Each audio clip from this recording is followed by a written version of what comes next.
সকালে উঠে আমাদের বাড়ির সামনে দিয়ে কীর্তন যায়, রোদ্দুর উঠেছে তো বলার নয়, কিন্তু কীর্তন যায়, কীর্তনের জল থেকে দেখি, তারপরে মনে জাগলো কাপড় রোদে দিয়ে।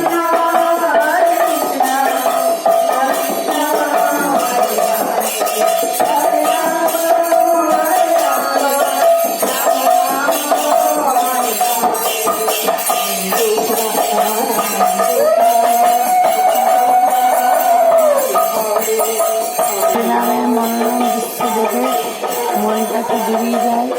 তারপর প্রতিদিন সকালে আমাদের বাড়ির সামনে দিয়ে এরকম কীর্তন নিয়ে জল যায়, সকাল 6:30 7টার সময়।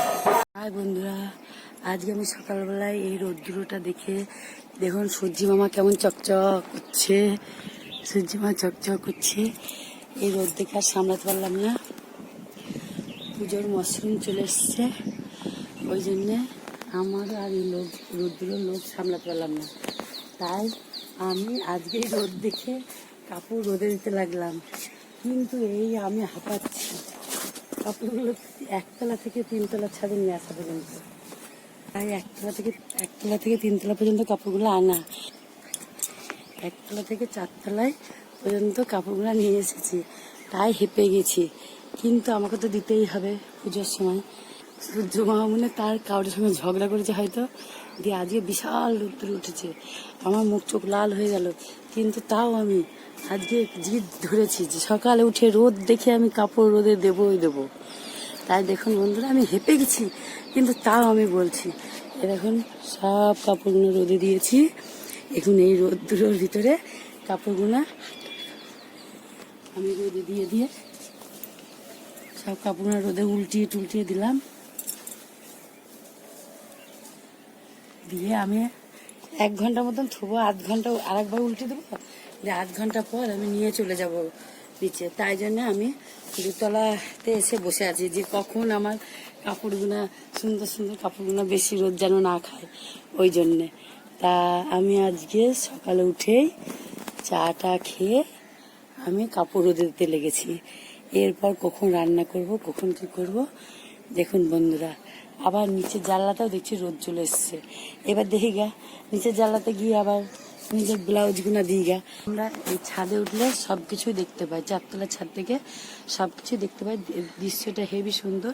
দেখে নেন, এইখানে সামনে পার হাউস আছে, পার হাউসের এখান থেকে তাও 8 কিলোমিটার হবে, কিন্তু তাও এখান থেকে আমার মাথার টাওয়ারগুলো দেখা যাচ্ছে।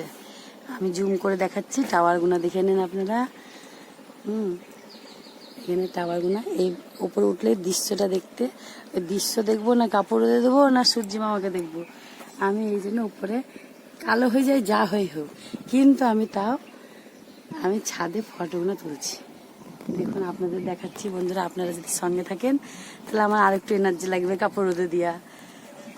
তা চলুন নিচে 2তলাতেও আমার ঘরের জানলাতে উঠে রোদ উঠেছে, সেখানে আমি ব্লাউজগুলো দিয়ে দেবো। এই রোদে রাস্তাঘাটে কেউ নেই, তাও আমি রাস্তাটাতে ছবি তুলে বেড়াচ্ছি, কেন তো আপনাদের দেখাচ্ছি যে এত রোদেও রাস্তাঘাটেও কেউ নেই তবু। আর আমাদের এই দিকটা বর্ষাকাল না, হেভি জঙ্গল হয়ে গেছে, জঙ্গলে ভর্তি। মনে হচ্ছে আমরা চলে এসেছি, মনে হচ্ছে আমি পাহাড়ি এলাকা জালদা পাহাড় চলে এসেছি। জালদা পাহাড়ে যেরকম দুদিকেই শুধু জঙ্গল, এখানেও মনে হচ্ছে দুদিকেই জঙ্গল, শুধু মাথাগুনা বড় বড় বাড়ির মাথাগুনা শুধু দেখা যাচ্ছে। ঠিক আছে বন্ধুরা, আমি নিচে নেমে যাই, নিচে নেমে জানলাতে ব্লাউজগুনা দিয়ে দিই। দেখুন আমার কত ব্লাউজ, কাপড়গুনা নিচে নিয়ে এসেছি, খুব কষ্ট করে ঢিপ করে রেখে দিয়েছি। এবার এগুলো ঠান্ডা হোক, একটু ঠান্ডা হোক, এগুলো ঠান্ডা হবে, পাখাটা ছেড়ে দেবো, ঠান্ডা হয়ে যাবে, পাখাটা ছেড়ে দিলাম।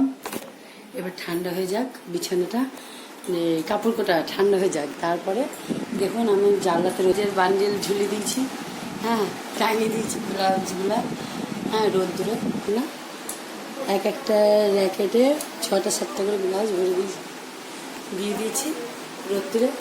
রোদটা পাক, রোদ পাক, একটু উল্টে দিয়ে দেখুন ব্লাউজগুলো আমি সব এবার উল্টিয়ে দিলাম, সব ব্লাউজগুলো উল্টে